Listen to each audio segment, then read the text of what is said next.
രാത്രിയുടെ ഇരുട്ടിൽ നിങ്ങളും ഞാനും ഉറങ്ങുമ്പോൾ മീററ്റിലെ ഒരു വീട്ടിൽ ഭയങ്കരമായ ഒരു ഗൂഢാലോചന നടക്കുന്നുണ്ടായിരുന്നു. പ്രണയം കൊണ്ട് 7 ജന്മവും കൂടെയുണ്ടാകുമെന്ന് വാഗ്ദാനം ചെയ്ത് രണ്ടുപേർ വിവാഹം കഴിച്ചു. പക്ഷേ അവരുടെ ആ ജീവിതത്തിന് പുറകിൽ ഒരു രഹസ്യം ഒളിഞ്ഞിരിപ്പുണ്ടായിരുന്നു. സ്വന്തം ഭർത്താവിനെ തന്നെ ഭാര്യ 15 കഷ്ണങ്ങളാക്കി ഒരു ഡ്രമ്മിലിട്ട് അടച്ചു. യഥാർത്ഥത്തിൽ ഈ ഭാര്യയ്ക്ക് ഇതെങ്ങനെ ചെയ്യാൻ സാധിച്ചു? അവളുടെ ഭർത്താവിൻ്റെ ഈ കൊലപാതകത്തിൻ്റെ കഥ എങ്ങനെയാണ് പുറത്തു വന്നത്?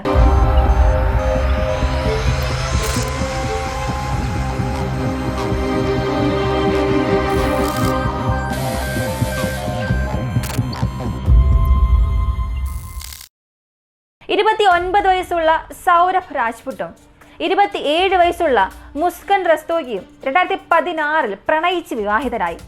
സത്യത്തിൽ ഇവരുടെ വിവാഹത്തിന് ആദ്യം 2 വീട്ടുകാരുടെയും എതിർപ്പുണ്ടായിരുന്നു. എന്നാൽ പിന്നീട് മുസ്കന്റെ വീട്ടിൽ ഇത് സമ്മതിച്ചു. പക്ഷെ സൗരഭിന്റെ വീട്ടിൽ സമ്മതം നൽകിയില്ല.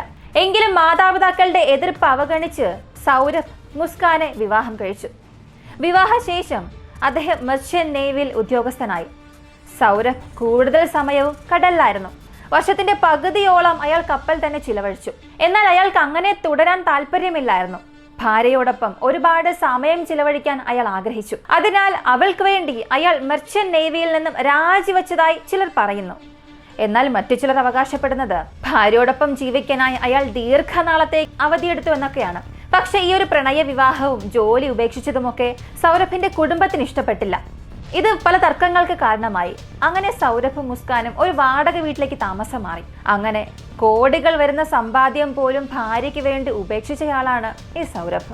2019 ഇവർക്കൊരു മകൾ ജനിച്ചു. അങ്ങനെ ജീവിതം വളരെ നന്നായി പോയിക്കൊണ്ടിരിക്കുകയായിരുന്നു. അപ്പോഴായിരുന്നു മുസ്കാൻ തന്റെ പഴയ ഒരു സ്കൂൾ വാട്സപ്പ് ഗ്രൂപ്പിൽ ജോയിൻ ചെയ്യുന്നത്.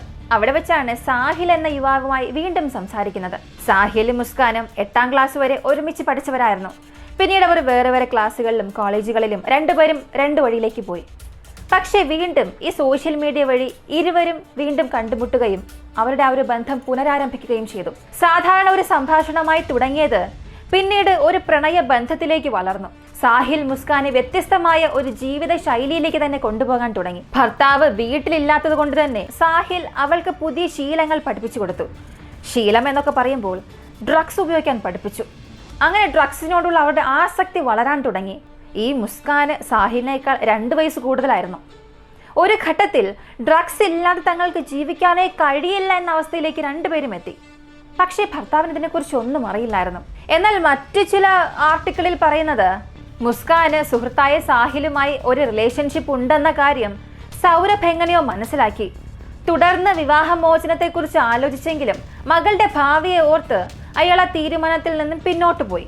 വീണ്ടും മെർച്ചന്റ് നേവിയിൽ ചേരാനും അദ്ദേഹം തീരുമാനിച്ചു. ഇതിന്റെ സത്യാവസ്ഥ എന്താണെന്ന് അറിയില്ല. എന്തായാലും 2023 മെർച്ചന്റ് നേവിയിലെ ജോലിക്കായി ലണ്ടനിലേക്ക് പോയി. സൗരഭ് ലണ്ടനിലേക്ക് പോയപ്പോൾ മുസ്കാനെ ഞങ്ങളോടൊപ്പം തന്നെ നിർത്താമെന്ന് അവളുടെ അച്ഛനും അമ്മയും പറഞ്ഞിരുന്നു. പക്ഷെ അവൾക്ക് സ്വതന്ത്രമായി നിൽക്കാനായിരുന്നു താല്പര്യം. ആ ഒരു താല്പര്യത്തെ സൗരഭും അനുകൂലിച്ചു. അങ്ങനെ അവൾ ഒറ്റയ്ക്ക് ആ വീട്ടിൽ താമസിച്ചു. പക്ഷേ സൗരഭ് ലണ്ടനിലേക്ക് പോയതിനു ശേഷം മുസ്കാന് 10 കിലോയോളം ശരീരഭാരം കുറഞ്ഞു. തുടക്കത്തിൽ അവളുടെ മാതാപിതാക്കൾ ചിന്തിച്ചത് ഭർത്താവിനെ കാണാത്ത ദുഃഖത്തിലായിരിക്കും എന്ന്. പക്ഷെ അതിന് പുറകിൽ മറ്റൊരു രഹസ്യമുണ്ടായിരുന്നു. അവൾ വീണ്ടും വീണ്ടും മയക്കുമരുന്നിന് അടിമയായിക്കൊണ്ടിരിക്കുകയായിരുന്നു. എന്തായാലും ഭാര്യ മുസ്കാൻ റസ്തോയുടെ ജന്മദിനമായ ഫെബ്രുവരി മാസം 25 ഭാര്യയ്ക്കൊരു സർപ്രൈസ് കൊടുക്കാൻ ഭർത്താവ് ലണ്ടനിൽ നിന്നും നാട്ടിലേക്ക് വരാൻ തീരുമാനിച്ചു. കൂടാതെ 2 ദിവസത്തിനു ശേഷം ഫെബ്രുവരി മാസം 28 5 വയസ്സുള്ള മകളുടെയും പിറന്നാളാണ്. അതിനാൽ 2 പേർക്കും ഒരു സർപ്രൈസ് കൊടുക്കാനായി സൗരഭ് ലണ്ടനിൽ നിന്നും വരുന്നു. എന്നാൽ ഈ സമയം മുസ്കാനും സാഹിലും സൗരഭിനെ കൊല്ലാനായിരുന്നു പദ്ധതി ഇട്ടിരുന്നത്. സൗരഭ് നാട്ടിൽ വന്നാൽ എന്തായാലും മയക്കുമരുന്ന് ഉപയോഗിക്കാൻ സാധിക്കില്ല. അയാൾ തന്റെ എല്ലാ ആഗ്രഹങ്ങൾക്കും സ്വാതന്ത്ര്യത്തിനും ഒരു വില്ലനായി മാറും. മയക്കുമരുന്നിന്റെ ഉപയോഗം സൗരഭ് നിർത്തുമോ എന്നുള്ള ഭയം കൊണ്ട് അയാളെ കൊല്ലാനായി സ്വന്തം ഭാര്യ തീരുമാനിച്ചു. പക്ഷേ അതവൾ ഒറ്റയ്ക്ക് ചെയ്യാൻ തയ്യാറായില്ല. ഒരു പക്ഷേ ഭയമായിരിക്കാം, അല്ലെങ്കിൽ മറ്റെന്തെങ്കിലും കാരണമായിരിക്കാം. അതിനാൽ സാഹിലിനെ കൊണ്ട് അത് ചെയ്യിപ്പിക്കാൻ അവൾ തീരുമാനിച്ചു. അതിനവൾ ഒരു വഴിയും കണ്ടുപിടിച്ചു. സ്നാപ്ചാറ്റിൽ അവൾ ഒരു പുതിയ അക്കൗണ്ട് ക്രിയേറ്റ് ചെയ്തു. സാഹിലിന് അതിലൂടെ മെസ്സേജ് അയക്കാൻ തുടങ്ങി. അവൾ ആ മെസ്സേജിൽ പറഞ്ഞത്, ഞാനാണ് നിന്റെ മരിച്ചുപോയ അമ്മ. ആ ഒരു രീതിയിൽ അവനെ മറ്റൊരു ലോകത്തേക്ക് കൊണ്ടുപോകാൻ തുടങ്ങി.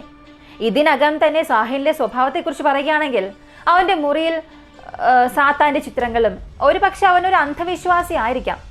അതുകൊണ്ടൊക്കെ തന്നെ അമ്മയാണ് ഞാൻ എന്ന് പറഞ്ഞതും അവനത് വിശ്വസിച്ചു.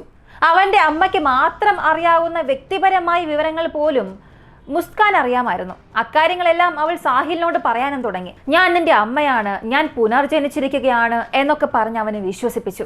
ഇത് കേട്ട് സാഹിൽ, എനിക്ക് എങ്ങനെ അമ്മയെ വീണ്ടും കാണാൻ സാധിക്കും എന്ന് ചോദിച്ചു. അതിന് മറുപടിയായി, ഞാൻ പറയുന്നത് പോലെ ചെയ്താൽ മതി, നിനക്കെന്നെ വീണ്ടും കാണാൻ കഴിയും. നിനക്ക് മുസ്കാനുമായി ഒരു ബന്ധമുണ്ടല്ലോ, അവളുടെ ഭർത്താവിനെ അവസാനിപ്പിക്കാൻ അവളെ നീ സഹായിക്കണം. ഇതായിരുന്നു സ്നാപ്ചാറ്റിലൂടെ മുസ്കാൻ അവനോട് ആവശ്യപ്പെട്ടത്. പക്ഷേ അവനത് പൂർണ്ണമായും വിശ്വസിച്ചു. അത്രത്തോളം രണ്ടുപേരും കടുത്ത ലഹരിക്കടിമകളായിരുന്നു. ഏകദേശം 4 മാസത്തോളം, നവംബർ മുതൽ ഫെബ്രുവരി മാസം വരെ ഈ ഒരു പദ്ധതികളെല്ലാം ആസൂത്രണം ചെയ്തു.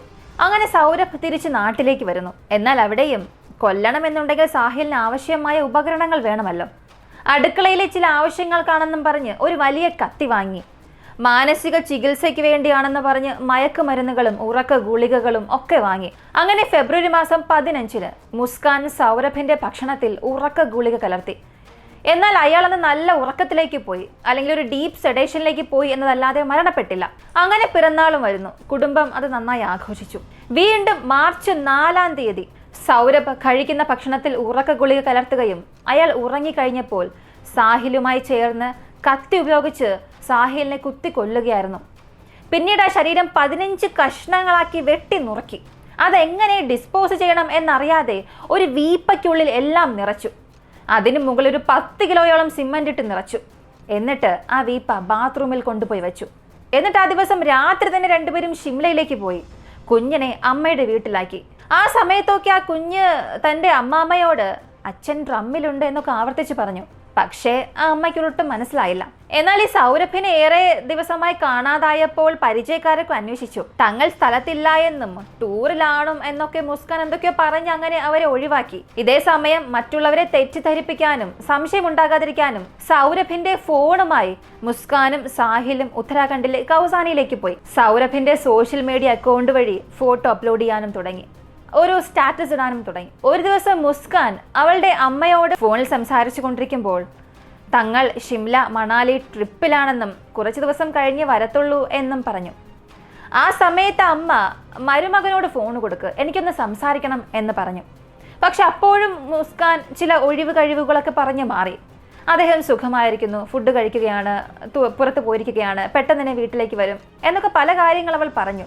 അങ്ങനെ മുസ്കാൻ അമ്മ എപ്പോൾ ഫോൺ ചെയ്താലും മരുമകനോട് ഫോൺ സംസാരിക്കണമെന്ന് ആവശ്യപ്പെട്ടു. 10-14 ദിവസമായല്ലോ ഞാൻ അവനോടൊന്ന് സംസാരിക്കണമെന്ന് ആവശ്യപ്പെട്ട് ഇങ്ങനെ നിർബന്ധിച്ചുകൊണ്ടേയിരുന്നു. ഇങ്ങനെ വളരെയധികം നിർബന്ധിച്ചപ്പോൾ അവൾ പറഞ്ഞത്, സൗരഭുമായി മാർച്ച് 17-ാം തീയതി ചെറിയൊരു വഴക്കുണ്ടായി, നേരിട്ട് വന്ന് കാര്യങ്ങളെല്ലാം പറയാം എന്നവൾ പറഞ്ഞു. അങ്ങനെ മുസ്കാൻ അമ്മയുടെ വീട്ടിലേക്ക് വന്നു. വീട്ടിലെത്തിയ ഉടനെ മുസ്കാൻ അമ്മയെ കെട്ടിപ്പിടിച്ച് കരയാൻ തുടങ്ങി.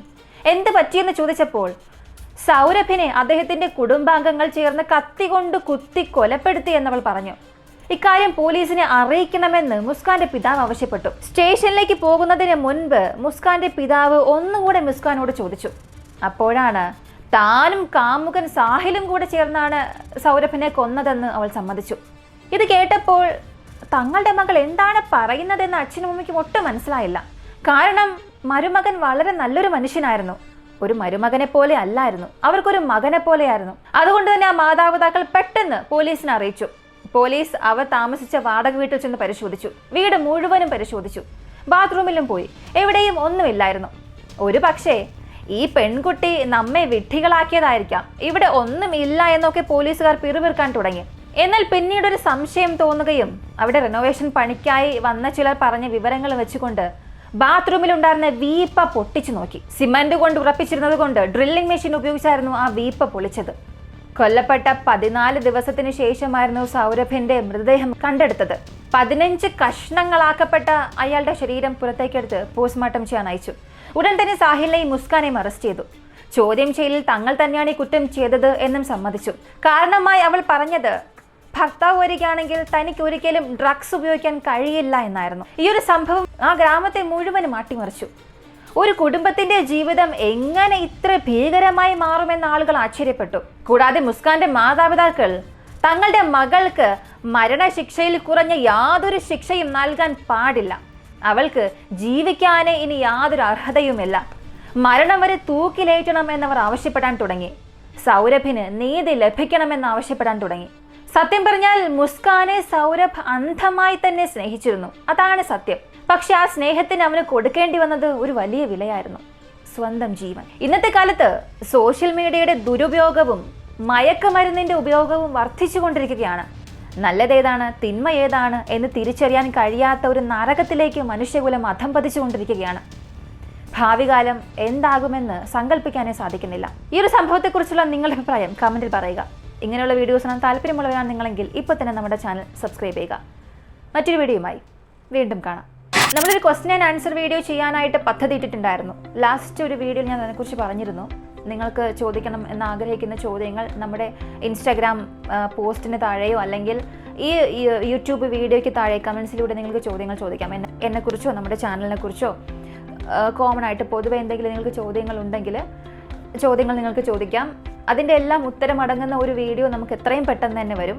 ഒരുപാട് ദിവസമായി ഈ Q&A വീഡിയോ ചെയ്തതുകൊണ്ട് കഴിഞ്ഞ കുറേ ദിവസങ്ങളെ നമ്മുടെ കമൻസിലൊക്കെ വരുന്ന ഒരു ഇതാണ് പെട്ടെന്ന് തന്നെ ഒരു Q&A ചെയ്യണമെന്നൊക്കെ. അതുകൊണ്ടാണ് നമ്മൾ ഇത് പ്ലാൻ ചെയ്യുന്നത്. അപ്പോൾ നിങ്ങൾക്ക് ചോദിക്കേണ്ട ചോദ്യങ്ങളൊക്കെ ഇൻസ്റ്റാഗ്രാം നമ്മുടെ വിക്കിവോക്സിൻ്റെ ഒഫീഷ്യൽ ഇൻസ്റ്റാഗ്രാം പേജും എൻ്റെ പേഴ്സണൽ ഇൻസ്റ്റാഗ്രാം പേജിൻ്റെയും ലിങ്ക് ഡിസ്ക്രിപ്ഷൻ പിൻഡ് കമൻറ്റിലും കൊടുത്തിട്ടുണ്ട്. നിങ്ങൾക്ക് അതിലൂടെയും ചോദ്യങ്ങൾ ചോദിക്കാം. അതല്ലെങ്കിൽ ഈ വീഡിയോയ്ക്ക് താഴെ കമൻസിലും ചോദിക്കാം.